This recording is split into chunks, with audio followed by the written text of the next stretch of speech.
to be a long morning of waiting. You know, you talk about NASCAR veterans. I'm one of those, and so watching the scoring monitor, it's a quarter of a second that is split these 7 cars that have gone, and that's tight on a 2.5-mile track, Adam. So I'm still waiting. I'm waiting for Austin Hill to go. I think he's going to be a good gauge on what a really fast lap will be, and he's just a couple of cars away. But right now, whether I'm Josh Williams or David Starr thinking about qualifying in on time, I'm still very nervous. I don't have enough information yet to say I'm all set.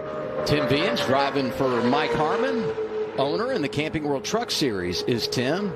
Also played college football, and congratulations to him, got engaged prior to the truck race last night, right down on pit road. Well, that's special. I got engaged on a racetrack many years ago.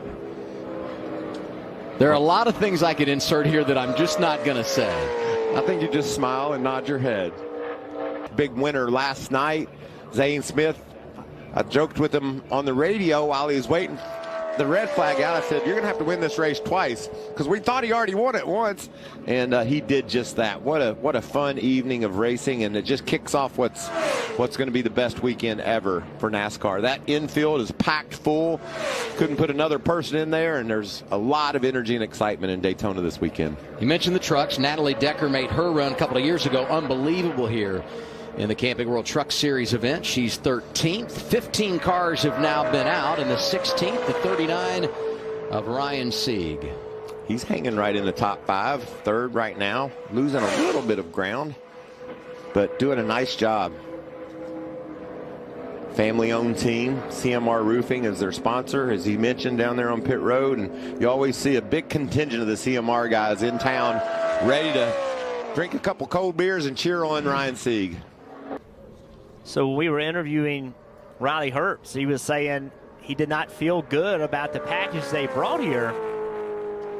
And he mentioned the 30 car, Noah Gragson, kind of being a teammate. Well, now you know why. I mean, 0.4 of a second off of Gray. I mean, that is a lot to be off. But you also saw John Henry Nemechek have to lift with his Joe Gibbs Racing Toyota. And you know, maybe they just have more downforce driven into the cars. That's going to hurt it in qualifying, but make it better in the race.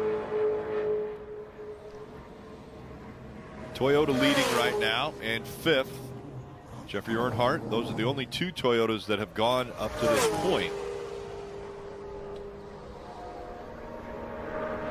Ryan Sieg will be 0.8 of a second off of what Gray ran.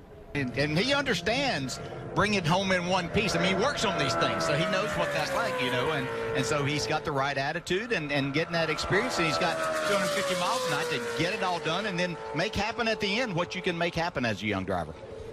You may have noticed Tyler Reddick to the top of the board, quickest in the 2 car, and then Sheldon Creed for Junior Motorsports. Part-time in the 8 this year. Sheldon with a nice run. It's actually his first time in that car this year, or only his 3rd Xfinity Series start. Now we'll see what Chase Briscoe can do for Biaggi Denvesti.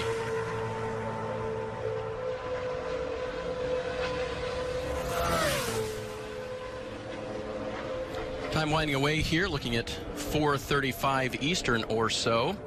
Got started a little bit late because of a weather delay.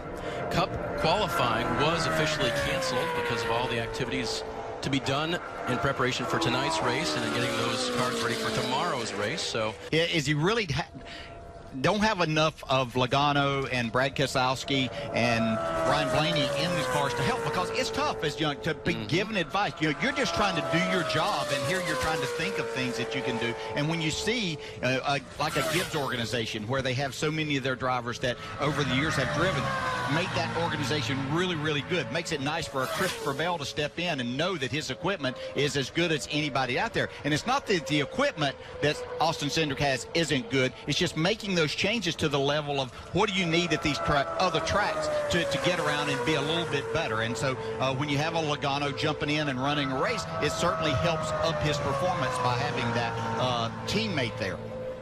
hey, Steve, so this car sounds different than some of the others. What decision and choice have they made on the 00 car? Well, it really comes down to exhaust. It's rare that you hear one much different. This is by far the most difference I've heard. You know, Doug Yates and Roush Yates engines are always looking to turn over every stone possible. Curtis Key Plumbing Chevrolet.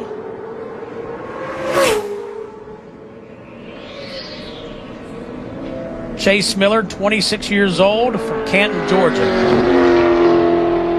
Chase is a former winner in the ARCA Racing Series. You know, his career is funny, Phil. He had a lot of potential when he got here. It's been kind of a, you know, hit and miss, start and stop. It's hard for that young man to get some momentum going. It really is. He's a talented young race car driver. We've seen him excel in probably equipment that wasn't quite ready to do that. Sure. So just like a lot of guys, just looking for an opportunity and some good equipment to show what he can do.